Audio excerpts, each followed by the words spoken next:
आज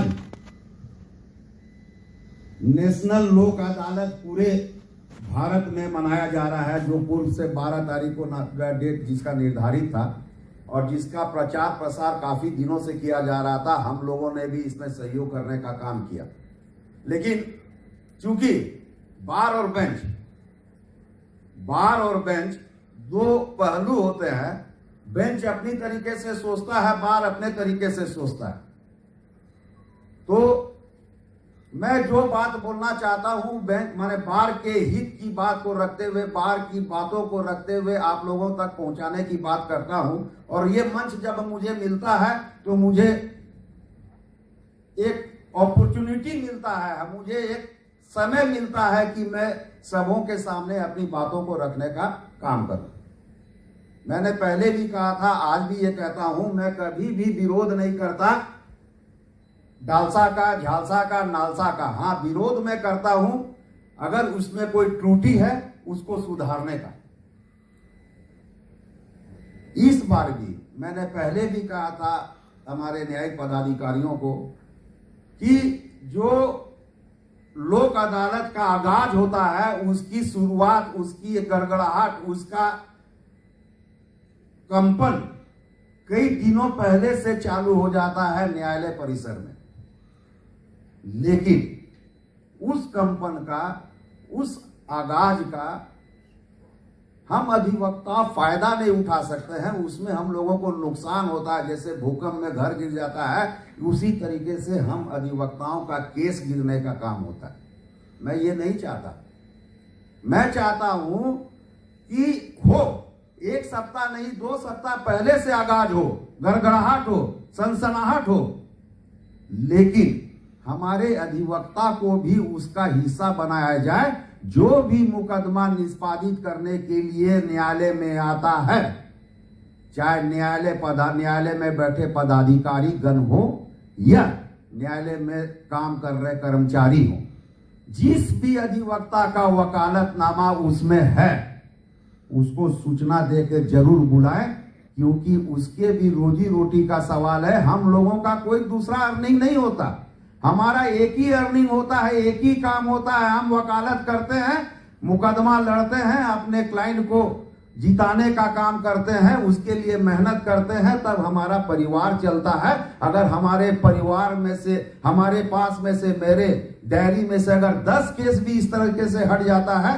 तो आप समझिए कि हर अधिवक्ताओं की कितनी हानि होती होगी, उनको कितना नुकसान होता होगा, उनको कितनी पीड़ा होती होगी। हम अपने अधिवक्ताओं के शकल में, उनके जीवन में, उनके शरीर में खुशी देखना चाहते हैं, उनके परिवार में रौनक देखना चाहते हैं। ऐसी कोई बात नहीं हो, हमारा सहयोग लीजिए, लेकिन हमको रोने मत छोड़िए। क्योंकि हर अधिवक्ता का बहुत कम अर्निंग होता है। स्थिति अधिवक्ताओं की क्या है ये छिपी हुई किसी से नहीं है। मैं बैठे हुए न्यायिक पदाधिकारियों से यह आग्रह करूंगा कि कोई मुकदमा डिस्पोजल के लिए रखिए, लेकिन अधिवक्ताओं को जरूर सूचित कीजिए कि देखिए ये दोनों आए हुए हैं, आपके वकालतनामा लगा हुआ है, इस वकालतनामा के तहत आप इसको डिस्पोजल कराइए। वो हंसी हंसी करेगा, खुशी से करेगा। वो कहीं लिटिगेंट, कोई अधिवक्ता नहीं चाहता। पहले जमाने में थी, कानून इस कदर आगे बढ़ा है अभी, और जागरूकता इस तरीके से लोगों में बढ़ी है कि आप किसी को उल्लू नहीं बना सकते। आज के डेट में आप किसी को गलत बात बोलकर छिपा नहीं सकते हैं। आज इंटरनेट आपसे और हमसे ज्यादा तेज चलता है। एक बीमारी मुझे होती है तो मैं उस नेट्स के माध्यम से उस बीमारी का 1000 किस्म का खोजता हूं कि किस मेडिसिन से वो दवाई मेरा लेंगे हम कि वो मेरी बीमारी ठीक हो जाएगी। उसी तरीके से आईपीसी, सीआरपीसी, चाहे और कोई है, अगर किसी पे मुकदमा होता है तो वकील के पास पहुंचने के पहले वो गूगल बाबा से पूछ कर आता है कि हमको क्या करना चाहिए।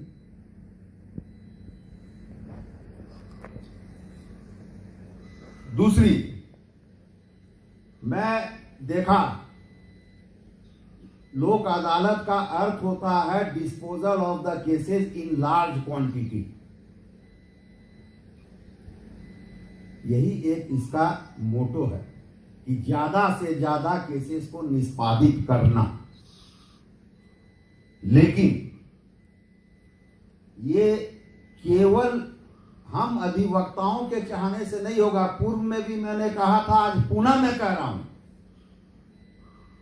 पूर्व में भी मैंने कहा था, पुनः आज मैं कह रहा हूं, न्यायिक पदाधिकारी भी अपनी कार्यशैली को बदलने का काम करें, सोचने का, समझने का। और उसमें अगर कोई चीज सोचते हैं तो उसके पहले ये बात भी समझ में उनको आना चाहिए कि नालसा के द्वारा नेशनल लोक अदालत लगाया जाता है, उसमें केसेस को डिस्पोजल किया जाता है, दोनों पक्षों को बुलाकर सुलह कराने का काम किया जाता है। लेकिन मैं देख रहा हूं अभी भी वर्तमान में बहुत ऐसे न्यायिक पदाधिकारी हैं कि 12 बजे तक भी अगर कोई मौकिल नहीं पहुंच पाया तो सीधे वारंट कर देते हैं और उसको अपीयरेंस में भेजने का काम करते हैं। और अगर आप अपीयरेंस में भेजने का काम करते हैं तो आप कैसे जानते हैं कि वो केस निष्पादित होगा, जबकि वो भी केस कंपाउंडेबल केसेस रहता है।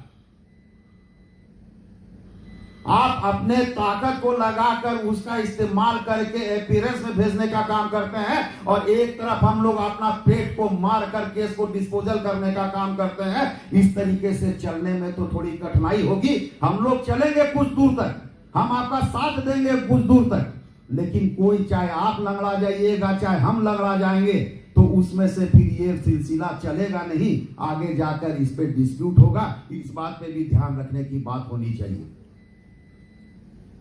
तीसरी, जब हम लोगों का बार कोई नोटिस निकालता है और आपके न्यायालय में जाता है, उसके बाद भी उस पर संज्ञान नहीं लेकर, उस दिन भी हमने देखा है कि बेल बॉन्ड को कैंसिल करके अपीयरेंस में भेजने का काम किया जाता है। तो ये शो करता है कि खाली एक हाथ से ताली नहीं बजेगी, ताली बजाने के लिए दोनों हाथ को उठाना पड़ेगा, तभी उसमें से आवाज निकलेगी। नहीं तो एक हाथ जो है हवा में लहराते रहेगा और किसी को कुछ मालूम नहीं होगा।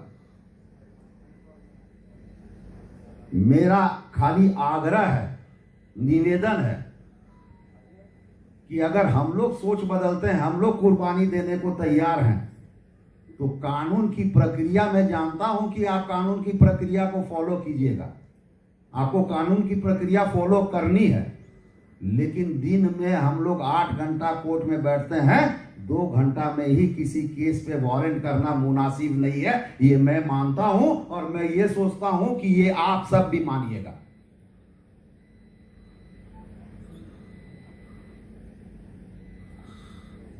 वकालतनामा का मैंने जिक्र किया, जिस भी अधिवक्ता का वकालतनामा केस में हो, डिस्पोजल के पहले उनको सूचना जरूर दे दिया जाए।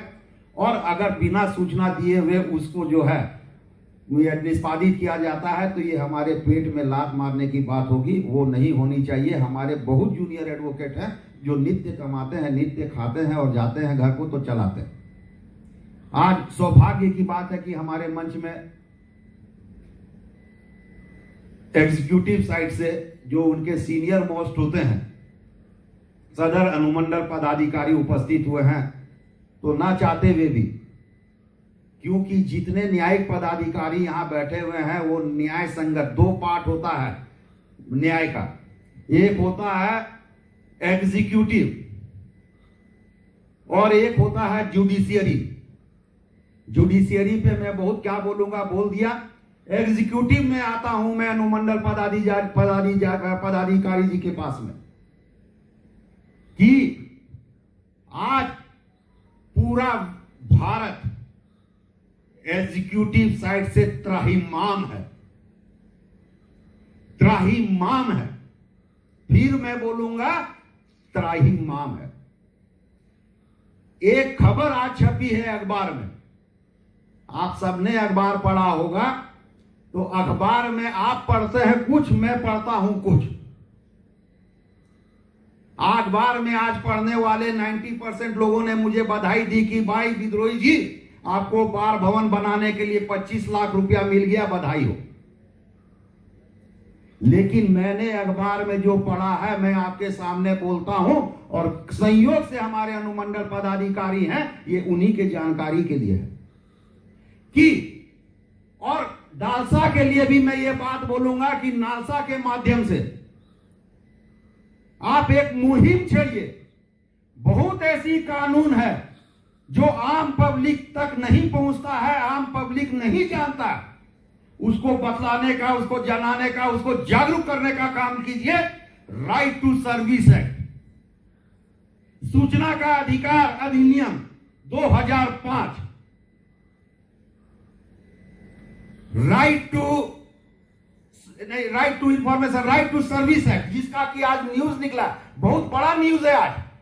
उपायुक्त महोदय ने, रांची के उपायुक्त महोदय ने आज राइट टू सर्विस एक्ट का अपना पावर को इस्तेमाल करते हुए कई अंचल अधिकारियों को 5,000 रुपया दंड करने का काम किया है। यह काम हम अधिवक्ताओं को करना चाहिए था, जो काम उपायुक्त महोदय ने किया है। राइट टू सर्विस एक्ट का मैं जानता हूं, यहां बैठे हुए 99% अधिवक्ता नहीं जानते होंगे कि राइट टू सर्विस एक्ट आखिर है क्या।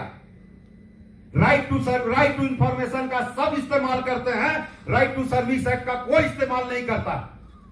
राइट टू सर्विस एक्ट वो एक ऐसा एक्ट है जिसमें कि झारखंड के कई सर्विसों को सम्मिलित किया गया है, और अगर उस एक्ट के तहत में उस सर्विस को समय निर्धारित कार्य नहीं किया जाता है तो वैसे ऑफिसर को दंडित करने का काम करना है, उसको रोकने का काम नहीं करना है। और उसमें कोई अपीलेंट भी जो है उसमें भी कहीं ज्यादा गुंजाइश नहीं होता है, उसमें सीधे रिकॉर्ड की बात होती है। रिकॉर्ड अगर देख के आपको मालूम होता है कि 28 दिन में निष्पादित होना था, 28 दिन में निष्पादित नहीं हुआ है, तो सीधे फाइन लगाने की बात होती है।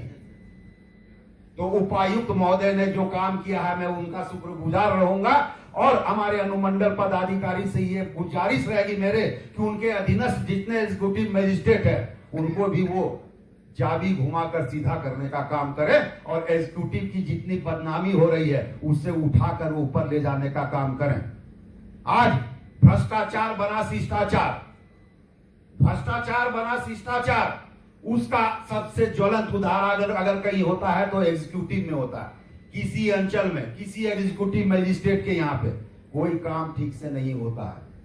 मैं गुजारिश करूंगा उनसे भी कि मौका मिला आज उनके साथ में, कभी ना उन्होंने हमको बुलाया ना कभी हमारी अहमियत को जानी, लेकिन अहमियत तो तब मालूम होती है जब कोई जरूरत होती है। मुझे भी आज तक उनका कोई जरूरत नहीं पड़ा, क्योंकि मुझे अपना कोई घर में 144 लगाने का काम नहीं कर रहा, और ना मैं किसी का 144 लगाने का पैरवी करता हूं। मैं बात करूंगा अधिवक्ता की, अधिवक्ता के मान की, अधिवक्ता के सम्मान की, और सिस्टम में भ्रष्टाचार की। मैं ज्यादा समय नहीं लूंगा, क्योंकि पिछले बार भी मैंने बोला था तो हमको थोड़ा सा डांट लग गया था प्रेम से, तो मैं चाहता हूं कि मैंने कई बातें को बोल दी है। मैं अपना तहे दिल से ये मेरा ईश्वर से प्रार्थना है कि लोक अदालत सक्सेस हो। रांची पहले भी अव्वल पे रहा, फिलहाल अव्वल पे रहे, और हमारी गूंज, झारखंड की गूंज, झारखंड के राजधानी की गूंज पूरे भारत में परचम लहराने का काम करे। इसी बातों से मैं अपना वाणी को विराम करता हूं और सबको पुनः जोहार करता हूं।